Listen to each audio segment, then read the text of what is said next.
change the tide.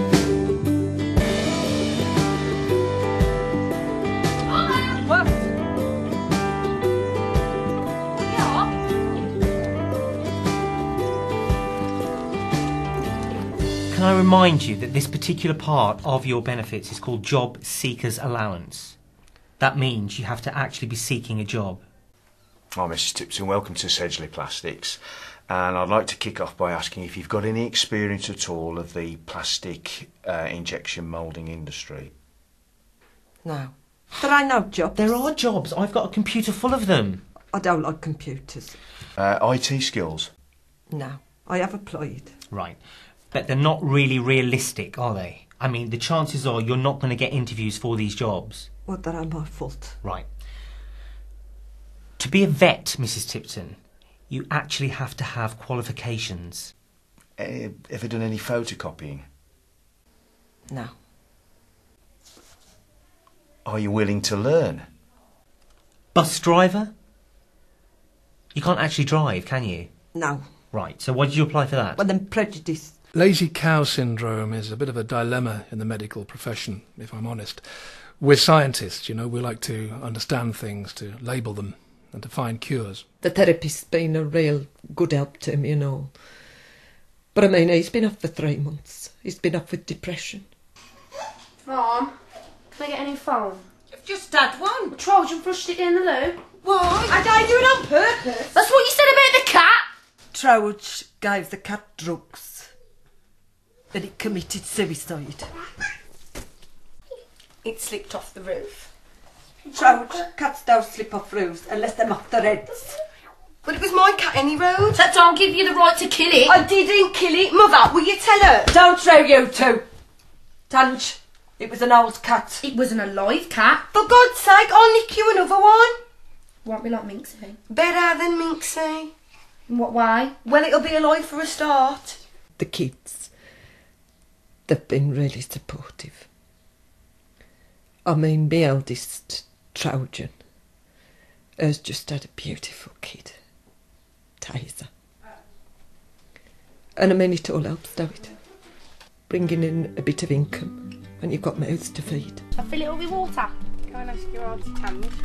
And my youngest, Tangerine, her helps out with like a bit of retail work, bit of shoplifting. But I mean, they've even started to clamp down on that now. I mean, I think the fine's gone up to about 250, which I mean, if you're caught, that wipes out a day's takings. Happy birthday, Mum. It's a bloody foot spa. What use is that? Why? Well, I Miriam had one of these and then only used it once. Well, I didn't know, did I? You can take that back. I ain't taking it back, Mum. I nicked it. Take it back to the shop and get your money back. Well, I've ditched the box and I ain't got a receipt. Well, tell them it was an unwanted gift. They won't believe me. Of course they bloody will, it's a foot spa. I'm banned in that shop, Mum. Well, we'll have to put it in the car boot. But I'll tell you something, we're going to lose money on that. Got you a card now.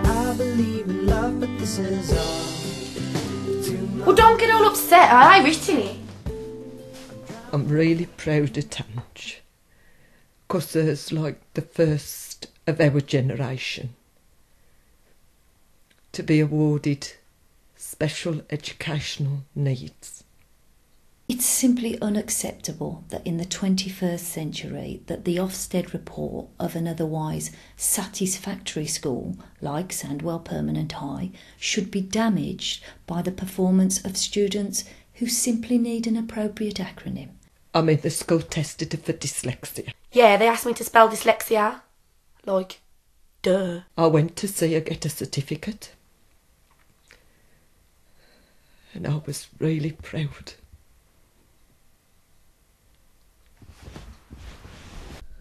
They got me a speech therapist, like, to help with me spelling and that. So, like, I know now that there's a T at the end of cat, and, like, there's loads of T's in the word tattoo, and stuff like that. We're making good progress, but there's still a lot that needs to be done, and, well, I won't rest until all of my students have special needs. But I mean, the system's not right. I mean, they got the extra funding. But it don't come to the family that earned it. No, it goes to the school. Does she read much when she's at home? I likes Viz. The Viz? And I likes that Hello magazine. Shakespeare? No, nothing for him. We operate a zero tolerance policy on drugs. It's 3 strikes and you get a written warning. 2 written warnings, you get a sticker. 3 stickers and we get really tough. I was barred from a maths lesson. As you can imagine, I was gutted. And typically at this stage we tell the parent or guardian or significant adult, and sometimes we contact the police, who I believe have their own sticker system, particularly if the child's been dealing. And I mean, like, it's all right, eh, for the politician, sitting up there in his ivory TARDIS. I mean, they ain't got a clue, have they, about the ordinary woman in the street or like on the sofa. They want to try and come and live here with my daughters. They won't be so bloody smug then. I believe in fate, but this is all too much. Well, everybody's too scared to say it. But you've got to blame the foreigners. I mean, I wonder if they'd be so keen to get in the country if there was a bit more vetting on the borders.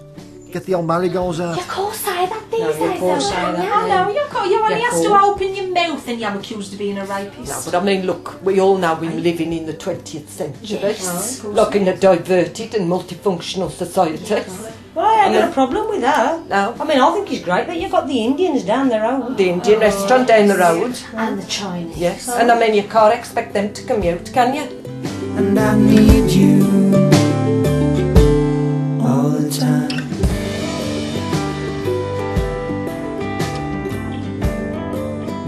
I tell you now, somebody's going to have to pull the finger out. There's another pile over there, Doris.